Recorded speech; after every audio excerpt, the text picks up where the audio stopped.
대학의 홍성준TV의 홍성준입니다. 자, 오늘은요, 빌딩대학의 김동혁 빌딩 총장님을 모시고 한번 빌딩의 세계에 대해서 한번 알아보도록 할 텐데요.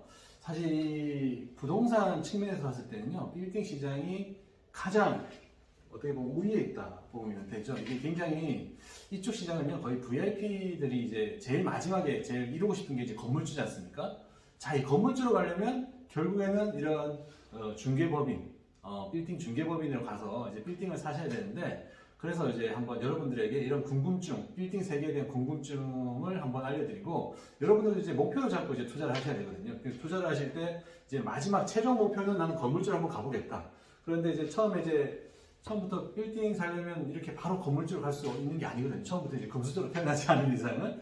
하지만 미리 이 시장을 알아놓고 계속 연구하고 탐구하고 하시면서 미리 준비하면 좋을 것 같아가지고 제가 한번 이 시간을 마련해봤기 때문에 한번 관심 있게 한번 지켜봐 주시고요. 자, 한번 총장님을 한번 소개해 보도록 하겠습니다. 총장님 소개 부탁드립니다. 네, 안녕하세요. 빌딩대학의 빌딩 총장 김동혁입니다. 네, 오늘 출연료로 받은 거는 이 좋은 책, 출연료로 받아서 출연하게 됐고요. 이제 부회조 빌딩에서 많이 보셨던 얼굴들일 텐데, 지금 저는 이제 빌딩대학 유튜브 채널을 운영을 하고 있고, 그리고 이제 빌딩대학 카페, 네이버 카페를 함께 운영을 하고 있습니다. 그래서 제가 모토로 삼는 거는 알고 건물을 사자. 네, 왜냐면은 손님들이 이제 많이 모르고 건물을 사는 경우가 많아서 알고 건물을 사자는 취지로 저는 이제 손님들에게 지식 정보 제공을 하고, 그리고 그 지식이 인지된 거를 확인한 후에 그 다음에 중개를 하거든요. 그래서 이제 저와 함께 이제 오늘 좋은 시간 보낼 수 있도록 저도 최선을 다해서 노력하겠습니다. 역시 여러분들 유튜브에서 있잖아요. 빌딩 대학 이렇게 검색을 한번 해보시면 이 총장님이 나오세요. 그래서 저도 굉장히 많이 검색을 해서 많이 봐서 이제 그 관련된 영상을 많이 봤거든요. 네. 나오실 때 보면 굉장히 덤덤하시네요. 이제. 네. 뭔가 그 감정을 크게 끌어올리거나 내리거나 이런 것도 없으시고. 그거는 이제 예전 중계할 때 그렇게 했는데 지금은 사실 그게 있는 것 같아요. 이렇게 하는 이유가 내가 감정을 이렇게 올리고 다른 사람들이 이거 사세요 하는 거는 중요하지 않아요. 이 사람들이 알아들어야 돼요. 이게 왜 좋은지. 그렇죠. 근데 이거를 내가 급하다 그래서 되는 게 아니어서 이렇게 좀 변하는 것 같습니다. 그래서 약간 좀 이제 그냥 모던하게, 덤덤하게 그냥 가시는 거예요. 그렇습니다. 알겠습니다. 여기 보시면요, 빌딩 대학에 이제 스터디가 있어요. 스터디. 네. 스터디는 이제 매달 하시는 건가요? 매달은 못 하고요. 분기에 한 번씩 정도. 3개월에 한 번씩. 네, 3개월에 한 번씩 하고 이번 주 촬영하는 이번 주가 저희 이번 분기 마지막 강의하는 날이고요. 이제 스터디가 메인이고, 그리고 그 전에 세미나를 한 번 해요. 세미나는 한 번 하는 건데, 최근에 빌딩 시장 어떻게 되는지. 그러니까 사람들이 뉴스 기사를 읽고 많이 접한다고 하더라도 이거에 대해서 이렇게 선택해서 알지는 않잖아요. 저희는 사실 부동산 기사를 보는데 우리가 주 종목이 있잖아요. 저 같은 경우는 빌딩인데 빌딩 뉴스를 계속 본단 말이에요. 근데 다른 분들은 그건 아니니까 그 뉴스를 쫙 정리해가지고 저는 세미나 때는 3개월 정도의 뉴스를 비교를 해줘요. 그러니까 예를 들어서 꼬마 빌딩이 이때 흐르면은 강세였다. 그런데 세미나 며칠 전까지 기사도 강세다 이러면 아직까지는 불장이 이어지고 있는 거거든요. 근데 꺾였다라고 하면 이제 시장 변화되고 있는 거예요. 그래서 그런 최근 시장의 트렌드를 뉴스 기사를 통해서 일단 처음에 알려드리고요. 그리고 지금 최근에 데이터로 봤을 때 요즘 부동산 정보원이나 이런 데이터가 많으니까 그래서 어떻게 지금 시장이 흘러가고 있는지, 그리고 이제 초보 빌딩이들, 빌딩 초보들 왔을 때 어떻게 빌딩 접근해야 되는지 그런 거를 이제 세미나 때 많이 말씀을 드려요. 그래서 이 내용을 오늘 이제 좀 편하게 말씀을 드릴 거니까 10만 원짜리 강의 짧게 해드리니까 다들 끝까지 들으시면 좋겠습니다. 그러니까 여러분들 사실 이 빌딩 스터디 강의 있잖아요. 하루짜리 강의도 있고 또 사주는 4주짜리 강의가 얼마 정도? 88만 원이요. 그러니까 여러분도 오늘 있잖아요. 한 88만 원 정도에 대한 다 끌어낼 수가 없습니다, 사실. 왜냐하면 그 안에 4주 정도 가서 듣는 거랑 여기 잠깐 나오셔가지고 얘기하는 거랑 다 얘기할 수는 없거든요. 하지만 여러분들, 저는 이제 이런 거 이제 임팩트 있게 좀 많이 뽑아내는 바람이기 때문에 한번 열심히 뽑아보도록 할 텐데, 그래서 스터디는 그 스터디는 이제 첫 주에 이론 강의 하고서 나머지는 매각 사례를 돌아요. 매각 사례로. 음.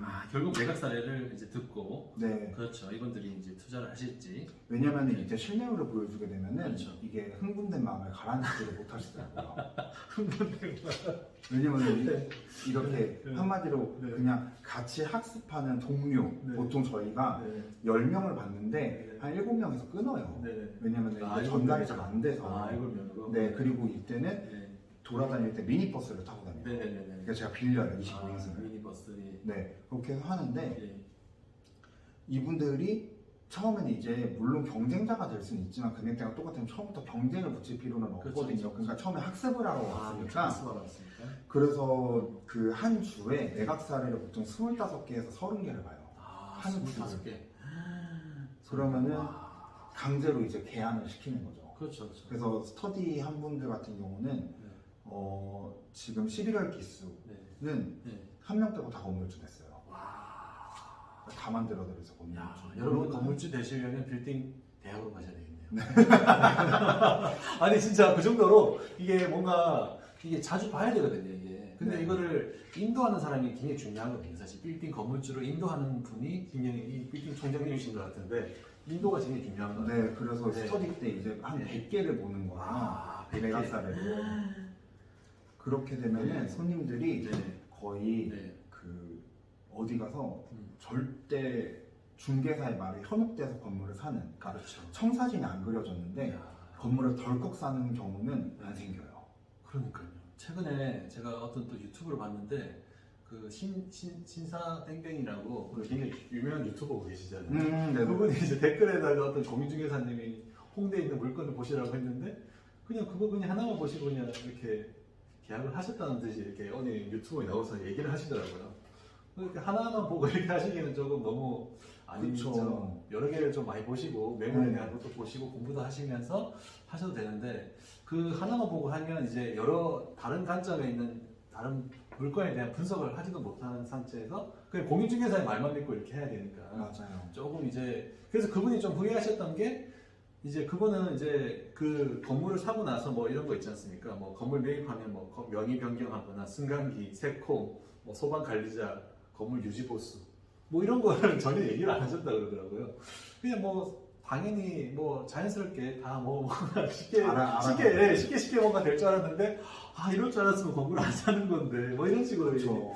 근데 이제 공인중개사분 근데 저는 그 공인중개사분한테 사는 것보다 이 빌딩 중개 이쪽에 가서 전문적으로 하시는 분들한테 가서 사시는 게 훨씬 낫다고 네. 보거든요. 맞죠? 이 공인중개사하고 틀린 점이 좀 어떤 게 있을까요? 사실 저도 공인중개 사면서 네. 저는 이제 로컬이라고 말하죠. 네. 그러니까 로컬과 법인이라고 네. 많이 분리를 하는데 로컬에서도 중개를 이제 3년 정도 했었어요. 네. 근데 여기 같은 경우는 임대 네. 그리고 아파트 매매가 사실 중점이다 보니까 네. 건물에 대해서는 사실 몰라요. 특히 건물을 관리하는 거는 한두 사람이 할 수 있는데 네. 건물의 사이즈와 그리고 건물의 특징에 따라서 이거를 다양하게 어떻게 접목시켜야 되는지에 대한 지식이 사실 중개법인이 사실 월등하게 탁월해요. 그렇죠. 중개법인. 네. 예. 그래서 이거를 관리회사들도 물론 있지만 도리어 로컬에서 산 분들 같은 경우는 너무 소형이어서 관리회사를 둘 필요가 없는데 이 사람이 이거를 책임져 줄 수 없으니까 관리회사로 토스를 해서 관리비가 몽땅 관리회사로 가고 있는 경우도 많고요. 그래요? 그러니까 이거는 절대 관리회사를 둘 필요가 없는 사이즈인데 그렇게 돈을 다 지출을 하고 있더라고요. 그 관리비를 좀 따로 좀 더 줘야 되나요? 아니요. 내가 받을 수 있는 추가 수익이 될 수 있는 관리비를 관리회사한테 다 줘버리는 거죠. 예, 다 좋으면 어떻게 되는 거예요? 그러면 그 월세가 그 월급 그 월세만 받는 거죠. 월세만 받는 거예요? 네, 월세만 받는 거죠. 그러니까 한마디로 관리회사를 하면 편한데 소형 건물들 같은 경우는 사실 관리회사가 필요가 없고 그냥 내가 한 달에 두세 번만 신경 쓰더라도 충분히 알아서 돌아가는 경우들도 많거든요. 그래요? 네, 맞아요. 근데 지금 이거를 모르면은 그냥 쓸데없는 돈을 한마디로 지출이 계속 되는 거예요. 지출이요? 네. 근데 사실 우리가 물론 관리회사 쪽으로. 소액 건물을 사든 아니면 고액 건물을 사든 돈이 많아서 사는 건 아니잖아요. 그렇죠. 대부분 연끌을 하는데 이게 돈 몇십만 원이 되게 중요한데 네. 그런 게 이제 다 쓸데없이 소비가 되는 거니까 좀 비효율적이죠. 그러니까 그런 거를 가이드해 줄 사람이 없어요. 로컬에서는. 네. 그러면 이게 그럼 아까 같이 이렇게 이 관리해 줄 수 있는 회사를 하려는 그 빌딩은 어느 정도 사이즈에서 좀 하는 게 좋을까요? 사실 강남 기준에서는 네네네. 그 5층 이상 네. 5층 그리고 임대차가 예. 5층도 사실 괜찮아요. 한 임대차가 10개 이상 되지 않는 이상 내가 관리해도 10개 돼요. 10개 이상 되지 네. 않으면 네. 10개 이하까지는 여러분이 직접 관리해도 된다. 왜냐면은 네. 어떤 식으로 하냐면은 인테리어 업자 그 한마디로 이렇게 네. 편하게 모든 작업을 할 수 있는 네네. 만물 다 할 수 있는 분들 있잖아요. 네. 그분들의 전화번호를 임차인들한테 알려주고 후청구하라고 한 다음에 이분한테 그냥 주기적으로 저는 연락만 받으면 돼요. 사실 제일 골치 아픈 게 네. 고장이거든요. 고장. 예, 예. 네. 그리고 나머지 소방. 예. 소방은 어차피 보험 그거 해가지고 네. 해야 되니까 네. 승강기도 알아서 돌아가는 거고 네. 세콤도 알아서 돌아가는 네. 거고 결국에는 유지보수가 문제인데 유지보수도 한 사람한테 맡길 수 있는 프로세스만 만들어 놓으면은 한 사람한테. 예. 대표님들이 신경 쓸 거 없어요. 그렇군요. 그래서 네네. 굳이 관리회사를 찾아갈 필요 없고 관리회사들도 일을 못하는 경우가 다는 아니에요. 절대 다는 아니고 네. 한두 군데가 진짜 일을 너무 못해가지고 네네. 이번에도 사고가 나가지고 그러니까 관리회사라고 하면은 임대관리까지 보통 맡기잖아요. 네네. 임대관리회사에서 네. 수도전기 정산을 안 하고서 이 사람한테 보증금을 대준 거예요. 미납이 300만 원 가까이. 어머. 그래가지고 네. 어려웠죠. 그래서 일을 못하는 사람을 만나면은 네. 정말 고통받는데 네. 그럴 바에는 내가 하는 게 낫고 그리고 제가 작년에 성남컵 팔아드린 분 같은 경우는 네. 지하 1층 그리고 1층, 2층, 3층, 4층 임대차가 돼 있고 5층부터 그 위에 24개의 원룸이 있어요. 24개 그럼 임대차가 총 30개거든요. 그렇죠. 이분 혼자 관리해요. 네. 근데 이분 직장 있어요. 직장도 있어요. 한 분 다니세요. 네. 이분은 임대 개선을 본인이 하셔가지고 네. 지금 1억 2천에 1,260만 원 나오게 네. 팔아드렸어요. 네. 47억 건물이었는데 47억 건물. 예. 그러니까 수익률이 한 4.7%? 예. 근데 지금 15억에 1,500만 원 나와요. 예? 어떻게 15억에 1,500만 원. 그러니까 수익률이 5% 넘었어. 제가 임대 관리 잘해가지고. 임대 관리 잘하니까. 네. 역시 이거는 역시 건물주 분들의 역할이 또 좀 이제 좀 있다. 전혀 이제 그냥 맡기는 것보다 좀 이렇게 좀 관리를 좀 스스로 하실 수 있는 분들이 네. 좀 이렇게 더 좋을 수도 있다. 그쵸. 그래서 이분 같은 네. 경우는 주기적으로 건물 잘 사줘서 너무 고맙다고. 네, 주기적으로. 네, 진짜 연락 자주 와요. 그럼 이분들한테는 네네네. 진짜 떡 하나라도 더 해드리고 싶은 거죠. 그래서 최근에 제가 입수한 정보들, 네네. 임대 관리하는 꿀팁 같은 거 다른 분들한테 들은 것들 이분한테 또 공유해드리면 이분은 또 저한테 또 도움 받고 임대 관리 꿀팁. 그렇게 도움을 받는 것 같아요. 왜냐면 저도 주거를 해봤기 때문에 네네네. 그렇게 도움을 받고 있습니다. 그러니까 근데 여기서 대부분 다 월세지 않습니까? 네. 월세인데 월세 대부분 보증금에 월세 받는 거잖아요. 만약에 이제 월세가 한 3개월 정도 밀렸어요. 네. 몇 개월부터 이제 명도 이런 걸 하는 거예요? 보통 3개월 이후부터 명도를 하고 3개월 내용증을 이후부터 보내고 네, 그리고 만약에 조금 내가 사이즈가 있는 그 강남 건물들은 사실 임대 들어가기 전에 재소자 모의 조사를 대부분 받는 것 같아요. 네네. 그렇게 해서 자연스럽게 나갈 수 있게 하고 네네. 그리고 네. 임대료를 안 내가지고 3개월 이상 고통받는 건물주들이 요즘 별로 없어요. 없어요. 네, 똑똑해져가지고. 그러니까 다 내보내세요. 내보내요? 그냥 나가줘요? 그럼 명도 안 하고? 명도를 시키는 거죠. 명도 시켜요? 네. 누구 통해서? 직접? 자기가 내용증명 보내고 해가지고. 지금 보내요? 네.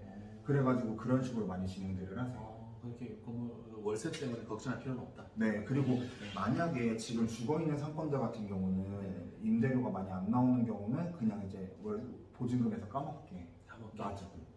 그럼 케이스 바이 케이스예요. 보증금에서 까먹게 놔두고. 네. 그렇게 하는 거군요.